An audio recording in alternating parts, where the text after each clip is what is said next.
오늘 우리가 이 다니엘서 6장에 있는 말씀, 그리고 다니엘서 9장에 있는 말씀 가지고 감사할 수 없는 세상 속에서 감사할 수 있는 이유가 우리에게 있다, 이런 제목으로 하나님의 은혜 함께 나누고자 합니다.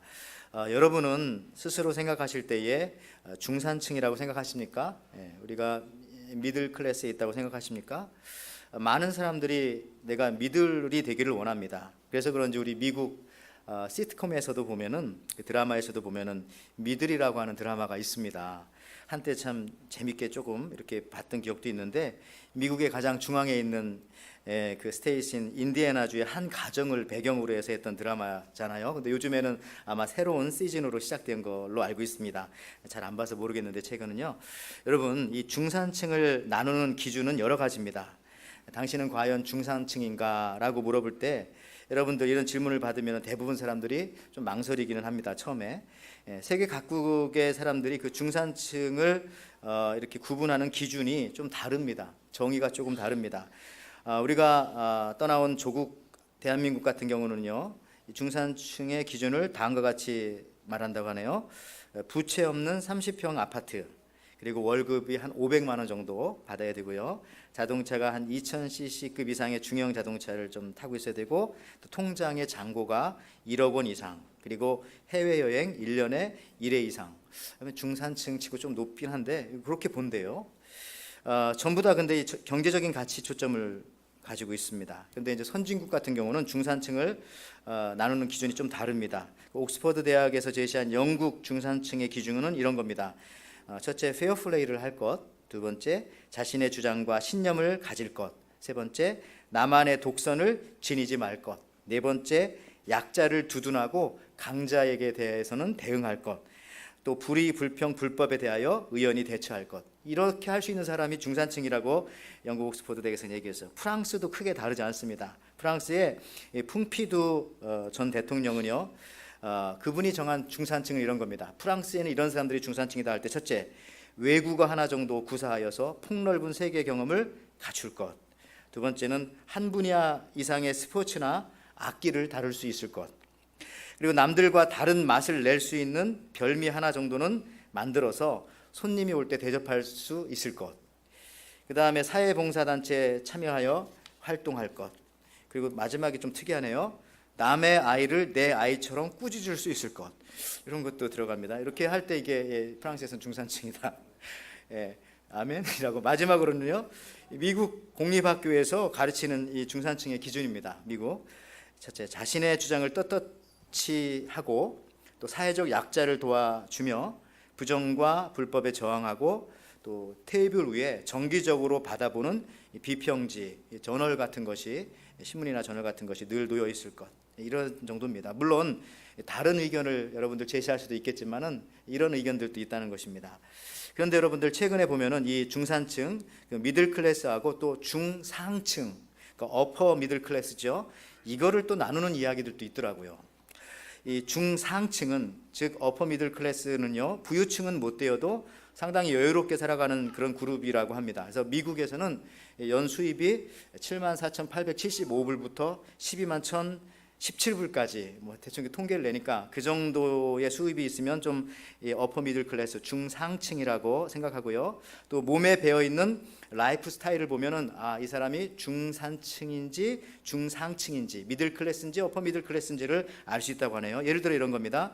시장에 가서 가격표를 보지 않고 세일 품목만 찾는다면은 중산층 미들 클래스. 또 운전면허를 딴 16살짜리 아이에게 엄마가 5만 마일 탄 혼다를 기꺼이 물려주고 자기는 새 차를 살 수 있다면은 이런 사람은 중상층, 어퍼 미들 클래스. 그 다음에 디즈니 월드 같은데 가족 여행 가서 그 팍 호텔에 묵으면 중상층. 그리고 바깥에 나와서 이제 다른 여관에 묵으면 이제 중산층 정도 됩니다. 또 웬만한 액수는 은행 잔고를 들여다볼 필요 없이 지출할 수 있다면, 또 401k 은퇴연금이잖아요. 가능한 한 최고 액수를 넣을 수 있다면 이런 사람들은 중상층이다. 한 가지 더 얘기하겠네요. 식당 가가지고요, 중산층과 중상층을 이렇게 구분할 수도 있다고 합니다. 메뉴판을 열어서 가격이 싼 메뉴들이 있는 왼쪽을 본다면은 뭐 중산층이고, 가격이 좀 비싼 오른쪽을 본다면 중상층이다, 이렇게 얘기도 하는데, 여러분 이 시간 이야기를 듣고 고개를 끄덕끄덕이면 중상층이지만 마음속에서 왠지 모르게 화가 치밀어 오른다면 중산층, 아마 저도 좀 화가 나는 것 같은데 여러분 어떻습니까? 근데 다행스러운 것은 많은 사람들이 스스로 물어보면 나는 그래도 중산층이다, 미들 클래스 정도는 된다라고 그렇게 말하고 그렇게 믿고 살아간다고 합니다. 사실 그렇지 않은 경우 많은데요. 11월 여러분 추수감사절이 있는 감사절기입니다. 오늘 제가 이렇게 설교 처음에 돈 이야기하고 중상층이니 중상층이니 이야기해서 행여나 여러분들 교회까지 와가지고 이런 마음 이런 얘기 들어서 마음이 상하시지는 않으셨나 하는 생각하는데요. 또한 마음속에 감사하는 마음 여러분 갖는데 제가 말했던 앞부분의 내용이 지장이 없었으면 좋겠습니다. 근데 그도 그럴 것이 우리 진정한 우리가 그리스도인이라면은 앞서 말한 이런 말에 우리가 별로 신경 쓰지 않아도 됩니다. 왜냐? 우리는 썩어질 것에 관심이 있기보다는 영원한 것에 관심을 갖기로 결정하고 이 자리에 나와서 예배드리고 인생 살아가는 사람들이잖아요. 세상의 모든 것은 다 유한하다는 것을 이미 알고 있기 때문에 영혼을 바라보고 또 오늘 영원하신 하나님을 만나러 이곳에 오신 여러분들이시기 때문에 제가 아무리 무슨 얘기를 해도 여러분의 마음은 흔들리지 않고 여러분들 마음속에서 감사는 흔들리지 않을 것입니다. 맞습니까? 예. 소리가 좀 작지만요. 자, 오늘 본문은 다니엘에 관한 이야기입니다. BC 600년경에 활동한 선지자입니다. 다니엘은 이미 완전히 망한 유다라고 하는 나라의 백성이었습니다. 그리고 포로로 이 바빌로니아에 끌려갔습니다. 지금 포로민 신세입니다. 이민자가 아니에요. 포로민 신세입니다. 그런데 다행스럽게도 그곳에서 교육을 잘 받았습니다. 그리고 잘 자라서 그 나라의 높은 자리에까지 올라가게 되었습니다. 성경에서 볼 때 다른 나라에 가서 가장 높이 올라갔던 인물 중에 한 사람이 바로 이 다니엘이에요. 한 사람은 누구냐면 이집트에서 국무총리 프라임 미니스터가 되었던 요셉이 있고요. 그 다음에 바벨로니아와 페르시아에서 이 국무총리 역할을 지냈던 이 다니엘이 상당히 높은 자리까지 올라갔던 사람입니다. 그래서 오늘 6장 3절에 보면 본문 다니엘은 마음이 민첩하여 총리들과 고관들 위에 뛰어남으로 왕이 그를 세워 전국을 다스리게 하고자 한지라. 다니엘이 민첩하고 뒷부분입니다. 뛰어났기 때문에 다른 총리들과 고관들로부터 존경받은 것이 아니라 시기를 받기 시작했습니다. 이런 일들이야 고대 궁중 생활에서는 늘 있었던 일들이니까요. 자, 그 다음에 오늘 6장 4절 말씀 보십시오. 이에 총리들과 고관들이 국사에 대하여 다니엘을 고발할 근거를 찾고자 하였으나 아무 근거, 아무 허물도 찾지 못하였으니 이는 그가 충성되어 아무 그릇됨도 없고 아무 허물도 없음이었더라. 참 다니엘을 이렇게 표현했어요. 전 이걸 보면서 우리 속담에 털어서 먼지 안 나오는 사람 없다라고 했는데 이 사람이 바로 그런 사람이에요. 왜냐하면 아무 근거, 아무 허물도 찾지 못했고 아무 그릇됨도 없고 아무 허물도 없음이라. 이런 사람이 바로 다니엘이었습니다. 그래서 다른 고관들이 나쁜 계략을 만들었어요. 어떻게 하면 이 다니엘을 떨어뜨릴까, 위기에 몰아넣어서 우리 궁궐에서 쫓아낼까. 한 가지가 있었어요. 다니엘은 오직 하나님만 경배하는 사람이었어요. 그래서 이걸 통해서 다니엘을 함정에 빠뜨려야 되겠다. 그래서 나머지 이 고관 총리들이 이런 계략을 땄습니다. 지금부터 30일 동안 이 페르시아에 있는 이 우리 왕에게만 절하고 왕에게만 경배해야지 다른 신이나 다른 사람들에게 구하면은 그런 사람들은 잡아서 사자굴에 집어넣기로 그렇게 결정을 내립니다. 왕의 허가를 받습니다. 왕은 좋아서 도장을 찍어주죠. 그런데 다니엘은요, 이것을 알고도 왕의 조서에 도장이 찍힌 것을 알고도 어떻게 했습니까? 오늘 10절 말씀이에요. 다니엘서 6장 10절 말씀에 다니엘이 이 조서에 왕의 도장이 찍힌 것을 알고도 자기 집에 돌아가서는 윗방에 올라가 예루살렘으로 향한 창문을 열고 전에 하던 대로 하루에 3번씩 무릎을 꿇고 기도하며 그의 하나님께 감사하였더니. 자, 다니엘의 신앙이 대단합니다. 왜냐하면 첫째, 알고도, 그러니까 자기가 예루살렘을 향하여 문을 열고 기도하면은 사자굴에 들어가서 죽을 것을 알고도 그렇게 했다는 겁니다. 그렇다면 다니엘이 어떻게 이렇게 자기가 죽을 것을 알고도 하나님 앞에 기도할 수 있었을 것인가? 다니엘이 사자굴 앞에서 죽음의 칙령 앞에서도 기도하며 감사할 수 있었던 이유가 무엇일까? 오늘 중요한 단어가 하나 있잖아요. 전에 하던 대로입니다. 마치 이것은 예수님께서 십자가 지시기 전에 겟세마네 동산에 습관을 따라서 기도하러 가셨던 것 마찬가지로 오늘 다니엘도 전에 하던 대로 하는 그 능력이 있었기 때문에 자기가 죽음 앞에서도 위험이 있는 것을 알고도 이렇게 기도할 수 있었다는 얘기죠. 여러분, 멘토들의 멘토라고 불리는 하버드 말하기 수업의 저자인 리 웨이윈이라고 하는 사람이 있어요. 이 사람이 미국계 중국인인데 중국에서 책이 많이 번역되었어요. 한국 책을 보니까 미국 말을 번역한 게 아니라 중국 말을 번역해서 좀 그랬는데요. 보십시오. 이 리 웨이웬이라고 하는 이 사람은요, 직업을 20번이나 바꿨다고 합니다. 그러나 마침내 지금 미국과 중국에서 굉장히 유명한 컨설턴트가 되었어요. 근데 그의 그 글은요, 삶의 현장에서 한 사람 한 사람 찾아다니면서 직접 만나고 발굴하고 실천한 지침을 담은 책이 있는데, 그 책의 제목이 결국 이기는 사람들의 비밀이라고 하는 책을 출판했어요. 거기에 보면은 이기는 사람들의 독특한 한 가지 스타일을 이야기합니다. 그것은 다음과 같습니다. 사람이 뭔가 이루어냈을 때에 몸에서 이 테스토스테론이라고 하는 이 호르몬이 분비된다고 합니다. 근데 이것은 작은 일에 여러 번 성공할수록 많은 성공과 이김을 가져오는데 이것이 분비된다는 것이죠. 그래서 성공하는 사람들은 작은 성취를 많이 맛본 사람이 결국에 큰 싸움에서도 이길 확률이 크다는 것입니다. 그래서 우리가 생각할 때 아무것도 아닌 거에게 이게 시시하게 생각하는 그런 것도 자꾸 성취하다 보면은 그런 사람이 나중에 큰 일을 성취할 수 있다라고 하는 그런 이론을 얘기했어요. 그러면서 이분이요, 빌 게이츠를 만나고 또 워런 버핏을 만나고 자그마치 5만 명의 성공한 기업가들을 만나면서 그가 알아낸 것은 작은 성공이 모든 성공한 사람들한테는 있었다는 것입니다. 그래서 그 이기는 방법을 알고 있었기 때문에 여러 번 승리를 거머쥘 수 있었기 때문에 결국은 큰 성공을 가져왔다라고 하는 그런 내용들을 쓴 책이에요. 저는 여기서도 궁금한 것이, 여기에서도 제가 깨달은 것은 뭐냐, 전에 하던 대로 기도했다는 겁니다. 전에 하던 대로 여러 번 하나님 앞에 기도했던 그런 모습들이 있었기 때문에 오늘 하나님 앞에서 기도하고 이렇게 위급한 상황에서도 나갈 수 있다는 거죠. 우리도 마찬가지입니다. 죽기 전에 내가 예수님 믿으면 되지, 그때 고백하면 되지. 근데 그게 안 된다는 거예요. 평소에 하던 대로 해야 위기 상황에서도 내가 그것이 가능한 것이지, 마지막 순간에 내가 예수님을 고백해야지 그거 안 된다는 것입니다. 그래서 여러분들처럼 이렇게 편안할 때, 때로는 아무 일 없을 때 와서 예배드리고 하는 것이 아무것도 아닌 것 같지만은 이것이 쌓이고를 우리가 알고 있기 때문에 그렇습니다. 우리 성경 말씀에 보면은 모든 것이 협력하여 선을 이룰 것이다, 내지는 요한계시록이라든지 신약 성경에 보면은 최후 승리를 우리가 얻을 것이다, 이런 말씀들 많잖아요. 그런 걸 보면서 우리가 이미 말씀을 통해서 미래에 되어질 일들을 알고 있기 때문에 지금 현재 상황 속에서도 하나님 앞에 말씀에 근거한 사람만이 감사할 수 있다라고 하는 그런 내용입니다.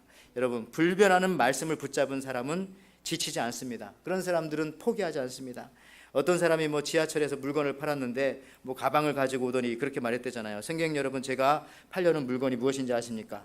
다들 조용하고 무관심합니다. 그때 이 사람 말하죠. 예, 제가 팔려는 것은 플라스틱에 털이 난 것입니다. 승객들이 조금씩 궁금해하고 관심을 가집니다. 예, 이것은 칫솔입니다. 국산일까요? 외국산일까요? 사람들이 조금씩 관심을 가지면서 아무 말 안 하죠. 그때 이 사람 말합니다. Made in China. 이게 싸구려라는 뜻입니다. 그랬더니 사람들이 다 웃음을 터뜨립니다. 물론 지금은 차이나 제품 좋지만, 제가 여기서 팔 수 있을까요? 라고 물어봤더니 역시 승객들은 조용합니다. 제가 여기서 하나도 못 팔면 제가 어떻게 할까요? 다 조용합니다. 그때 말하죠. 예, 저는 절대 포기하지 않습니다. 왜냐하면은 다음 칸이 있으니까요. 그리고 다음 칸으로 가면 이게 무슨 얘기죠? 나는 실망하지 않는다는 것입니다. 왜? 다음 칸이 있으니까. 글의 제목은 다음 칸이 있으니까였어요. 그러나 여러분, 예수 믿는 우리는 다음 칸이 아니라 내게 주신 말씀이 있으니까 우리가 지치지 않는다는 것입니다. 실망하지 않습니다. 원망하지 않습니다. 여러분, 우리가 그 축구에서도요, 페널티킥 찰 때에 골대 한가운데로 보통 찬대요. 60%가. 그래서 골키퍼들이요, 사실은 왼쪽이나 오른쪽으로 점프하지 않고 가만히 가운데 서 있으면은 60%의 공은 다 막을 수 있다고 합니다. 그럼에도 불구하고 골키퍼들은, 많은 선수들이 오른쪽으로 몸을 날린다고 합니다. 왜 그럴까요?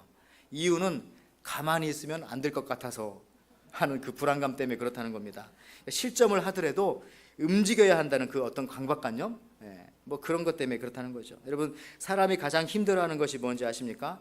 가만히 있는 겁니다. 여러분들도 지금 보니까 굉장히 힘들어하는 것 같은데, 여러분, 약속의 말씀을 붙잡은 사람만이 오직 흔들리지 않습니다. 그 사람만이 어떤 상황에서도 다니엘처럼 감사할 수가 있는 겁니다. 여러분, 성경은 마지막 시대의 모습을 다음과 같이 표현합니다. 디모데후서 3장 1절에서 2절 말씀. 내가 이것을 알라. 말세에 고통하는 때가 이르리니 사람들은 자기를 사랑하며 돈을 사랑하며 자긍하며 교만하며 회방하며 부모를 거역하며 감사하지 아니하며 거룩하지 아니하며. 여러분, 이것이 마지막 시대에 나타나는 현상이에요. 감사하지 않는다는 얘기가 있지 않습니까? 지난 시간에도 말했지만은 한국 사람들은 식당에 가서 음식을 먹고 나오는데도 감사합니다라고 말하지 않고 뭐라고 한다고요? 또 오세요. 예. 또 자기 물건만 팔아먹고 싶은 거죠, 음식만. 근데 감사합니다라고 해야 가고 싶지, 또 오세요 하는 식당은 가기 싫더라고요. 예. 또 애들 또 장난감 사주면은 아빠 엄마 감사합니다 하지 않고 그 장난감을 들고 인사도 안 하고 야 신난다고 바깥에 나가서 놀죠. 그런 아이들은 또 장난감 사주기가 싫습니다. 여러분, 감사해야 되는데요, 여러분, 마지막 시대에 이렇게 감사가 없어요. 로마서 1장 21절에도 이런 말씀이 있어요. 하나님을 알되 하나님으로 영화롭게도 아니하며 감사치도 아니하고 오히려 그 생각이 허망하여지며 미련한 마음이 어두워졌나니. 이거 보십시오. 하나님을 아는 사람도 어떻게 한다고요? 감사하지 않는다. 하나님을 아는 사람조차도 감사하지 않는다는 거죠. 여러분, 오늘 이렇게 예배 드리면서도 이 교회가 고맙습니까? 나에게 이런 에덴교가 있다는 것이 참 고맙고 감사합니까? 아니면 내가 나와 주었으니 교회가 나한테 감사해야지 라고 생각하십니까? 예. 우리가 행동하는 거 보면 알 수가 있겠죠. 여러분, 일하는 회사에서도요, 감사한 마음이 없다면은 그 회사를 이제 그만두고 나갈 때가 된 겁니다. 예. 부부간에도 서로 감사하는 마음이 없다면은 헤어질 때가 된 것은 아니고 이제 어떻게 해서든지 같이 살아야 되겠죠. 여러분들, 성경 말씀에 대한 믿음이 있으면 어떤 상황에서도 여러분 두려워하지 않고 담대하게 감사합니다. 가벼운 예지만은 이 성경의 예를 하나 들어볼게요. 우리 신약 성경에 보면은 부활하신 예수님께서 갈릴리 바다에 오셨습니다. 오셔서 베드로한테 네가 나를 사랑하냐 3번 물어보시고, 그리고 난 다음에 하신 말씀이 이런 말씀하셨죠. 요한복음 21장 18절 말씀에 내가 진실로 진실로 내게 이르노니 네가 젊어서는 스스로 띠띠고 원하는 곳으로 다녔거니와 늙어서는 네 팔을 벌리리니 남이 내게 띠띠우고 원하지 아니하는 곳으로 데려가리라. 여러분, 말씀에 의지할 때만 감사할 수 있다라고 하는 것을 지금 제가 설명하는 거예요. 자, 이 말씀 보면은요, 이 베드로에게 예수님께서 하신 말씀이에요. 자, 베드로는 예수님이 하시는 말씀이 언제 죽는다고 말했어요? 젊어서 죽는다고 했습니까? 늙어서 죽는다고 했습니까? 늙어서라는 말이 나오잖아요. 젊어서는 네가 네 마음대로 다닐 수 있다. 그러나 늙어서는 어떻게 한다고요? 남이 네 팔을 벌려서 묶고 포승한다는 거죠. 그 다음에 옷도 네 마음대로 입지 못하고 그 사람이 너에게 제수복을 입혀줄 것이고, 그 다음에 허리에 젊어서는 네가 네 마음대로 띠를 떴지만은 늙어서는 이제 이렇게 돼가지고 다른 사람들이 묶어가지고 포승줄로 감옥에 집어넣고 네가 순교하게 될 것이다. 이 얘기를 하신 말씀이에요. 자, 근데 이 말씀 속에서 베드로가 아마 이 말씀을 기억했다는 것이죠. 늙어서는 이 말씀 생각하면서 젊은 베드로는 어떻게 생각했을까요? 아무리 젊었을 때 자기가 핍박을 당하고, 젊었을 때 매를 맞고, 젊었을 때 암에 걸리고 뭐 죽을 병에 걸려도, 위험과 환난을 만나도 베드로는 담대했을 거예요. 왜 그렇습니까? 우리 주님이 말했지, 젊어서는 난 안 죽어, 난 늙어서 죽는다고 말씀하셨어. 이 말씀 때문에 여러분, 젊어서 어떤 일을 당해도 베드로는 담대했을 거예요. 그러니까 아마 감옥에 들어가서도 평안히 잠을 자고 찬송하고 그렇게 복음을 전하지 않았겠습니까? 뭐 이런 거죠. 예를 들자면은 하나님 말씀에서 우리가 그 근거를 가질 때에 우리의 감사가 흔들리지 않는다는 겁니다. 비슷한 예로요, 바울을 들 수 있어요. 바울이 예루살렘에서 로마로 배를 타고 이제 제수가 되어서 실려가는 중간입니다. 지중해를 건너가는데 유라굴루라고 하는 굉장히 큰 허리케인과 같은 그 폭풍우를 만나게 되었습니다. 그때 배가 표류한 지 3일째 되었는데 배가 이제 가라앉을 때가 되니까 배를 가볍게 하기 위해서 사람들이 배에 있었던 중요한 물건들을 다 버립니다. 심지어 자기가 먹을 수 있는 음식까지도 버리게 되어집니다. 그리고 나서 꼬박 14일을 아무것도 못 먹고 배에서 폭풍은 계속 일어나고 있고요. 그렇게 지나가게 되는 거예요. 여러분, 이때 사람들의 표현은 뭐냐? 살 소망까지 끊어졌다. 사람들이 다 이제 우리는 죽었다, 이제 죽음을 준비하자, 어떻게 하면 잘 죽을까, 이런 생각을 하고 있을 때 갑자기 바울이 나타나서 그들에게 이런 말을 합니다. 사도행전 27장 24절에서 25절 말씀입니다. 바울아, 두려워하지 말라. 네가 가이사 앞에 서야 하겠고 또 하나님께서 너와 함께 항해하는 자들을 다 내게 주셨다 하셨으니 그러므로 여러분이여 안심하라. 나는 내게 말씀하신 그대로 되리라고 하신 하나님을 믿노라. 하나님께서 어제 뭐라고 자기한테 말씀하셨다고요? 너는 죽지 않고 로마로 가서 가이사 시저를 만나서 그 앞에서 재판받아야 한다. 시저를 만날 것이다. 이런 말씀을 해주셨기 때문에 우리가 지금 아무리 배가 지금 가라앉을 것 같고 14일 동안 아무것도 못 먹고 있고 지금 풍랑이 일어도 죽지 않아요. 내가 이 배를 타고 있으니까 라고 그렇게 바울이 말하는 것이죠. 여러분, 이런 겁니다. 우리가 말씀에 근거해서 우리가 살아갈 때에 그 말씀의 신앙을 가지고 살아갈 때에 우리의 감사가 사라지지 않고 우리의 믿음이 사라지지 않는다는 것이죠. 여러분, 다윗은 하프를 참 잘 탔습니다. 그런데 이 아름다운 소리를 내는 하프는 원래 화살을 쏘는 활에서 나왔습니다. 전쟁터에서 사용하는 무기가 활이 아닙니까? 그러니까 누구 손에 들려지느냐에 따라서 그것이 사람을 죽이는 무기가 되기도 하고요, 그것이 아름다운 노래를 연주하는 악기가 될 수도 있습니다. 하나님의 말씀에 의하여 들려지는 사람은 정말 이 폭풍 가운데서도 감사의 찬송을 하나님 앞에 올려드릴 수가 있는 것이죠. 1900년 한국에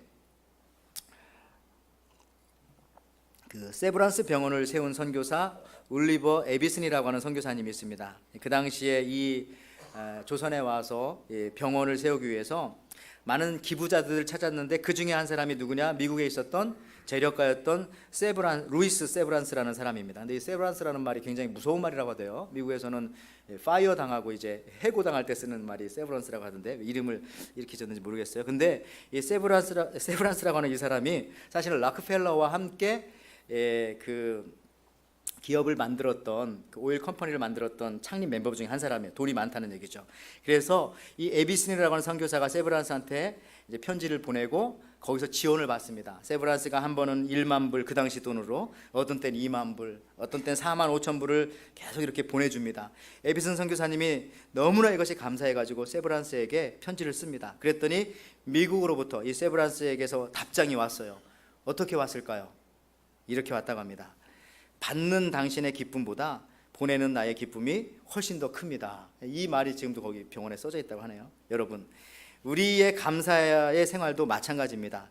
누군가 나한테 와서 감사합니다 라고 말을 듣는 것보다는 내가 먼저 가서, 하나님께도 마찬가지지만은 어떤 사람에게도 내가 먼저 감사하다고 말하는 것, 그리고 진심으로 내가 감사한 마음으로 살아가는 것, 그것이 바로 감사를 받는 사람보다 감사를 하는 사람이 느끼는 행복이 더 큰 행복을 느끼게 되어진다는 거죠. 왜냐하면 감사를 받는 것은 상대방이 나한테 감사를 줄 때만 내가 행복을 느끼는 거잖아요. 근데 내가 감사를 하는 것은 내가 하고 싶을 때 하는 겁니다. 오늘도 예배 끝나고 돌아가가지고 그때 내가 이민 왔을 때 누가 나를 도와줬지, 뭐 그런 사람 기억나면 전화해서 감사할 수도 있고 편지를 쓸 수도 있고, 가까이 있는 남편에게, 아내에게, 또 우리 성도들에게도 내가 하고 싶을 때 감사할 수 있는 거예요. 그러면 감사를 받는 것보다 감사를 누군가한테 할 때 내게 느껴지는 그 행복은 더 크다는 거죠. 이게 그 스티븐 코비의 성공하는 사람들의 7가지 습관 중에 첫 번째잖아요. 주도적이 되어라. 누구한테 내가 감사를 받기보다는 내가 먼저 가서 베풀어라. 그러면 세상을 내 마음대로, 내 뜻대로 움직일 수 있다라고 하는 게 이 주도적이 되어라 하는 그런 말과도 뭐 상치하는 그런 얘기가 되겠습니다. 여러분, 그 슈베르트라고 하는 사람이요, 프란츠 피터 슈베르트, 이 사람은 여러분 아는 것처럼 독일 사람으로서 피아노 작곡가입니다. 그런데 놀라운 것은요, 이 위대한 피아노 작곡가 슈베르트가 평생 자기 피아노가 없었다는 겁니다. 그리고 너무 가난해가지고 이 사람은 굶어 죽었어요. 그것도 32살에. 그리고 종이가 없어가지고 이 네프킨에다가 작곡을 했습니다. 그 네프킨에다가 작곡한 곡 중에 하나가 여러분 그 아베 마리아 같은 거. 이게 뭐 천주교 얘기하는 게 아니에요. 아베 마리아 들어보면 또 너무 아름답잖아요. 또 뭐 송어 이런 음악 같은 거. 그런데 보통 사람 같으면은 혹시 이런 상황에서 하나님을, 또 사람들을, 그 당시 사회를 미워하고 원망하고 저주하면서 그 저주에 섞인 노래들이 막 나와야 되는데 그러지 않았다는 거죠. 그렇지 않고 가장 아름다운 노래가 나왔다는 겁니다. 그의 마음속에 그렇다면 무엇이 있었다는 것입니까? 하나님의 말씀, 하나님의 사랑, 하나님의 은혜가 있었다는 것이죠. 그래서 그의 곡 속에는 평화와 고요와 사랑, 그리고 가장 아름다운 감사가 나온다는 것입니다. 그럼 제가 이제 말씀을 마치면서 새가 비를 피하는 방법은 2가지가 있다고 합니다. 독수리처럼 구름 위로 날아오르든지, 아니면 참새처럼 그냥 남의 집 처마 밑에 들어가서 잠깐 비를 피하든지, 여러분 어떤 상황이든 인생의 비가 오는 상황에서도 다니엘처럼 내게 주신 하나님의 말씀을 의지하고 감사함으로 나아갈 때 그것이 바로 독수리처럼 그냥 검은 먹구름 위로 날아오르는 것이죠. 잠시 피하는 것이 아닙니다. 그것은 바로 완전하게 그 상황을 극복하는 것이죠. 감사는 바로 이런 능력이 있는 것입니다. 감사하는 사람은 어떤 사단도 능히 그런 사람은 넘어뜨릴 수가 없습니다. 상처 안 받는 가장 좋은 훈련이 바로 이 감사 훈련이라고 합니다. 감사를 잃는 순간 우리는 이미 사단의 장난감이 되어져 버립니다. 우리 감사를 회복함으로 다니엘처럼 또 남의 나라에 살지만은 또 이민자의 삶을 살지만은 굶주린 사자가 죽음으로 위협하며 기다리는 상황이라 할지라도 내게 주신 그 말씀, 여러분들에게 말씀들 다 있잖아요. 내가 너를 사랑한다, 내가 너를 기억한다, 내가 내 이름을 내 손바닥에 새겼다.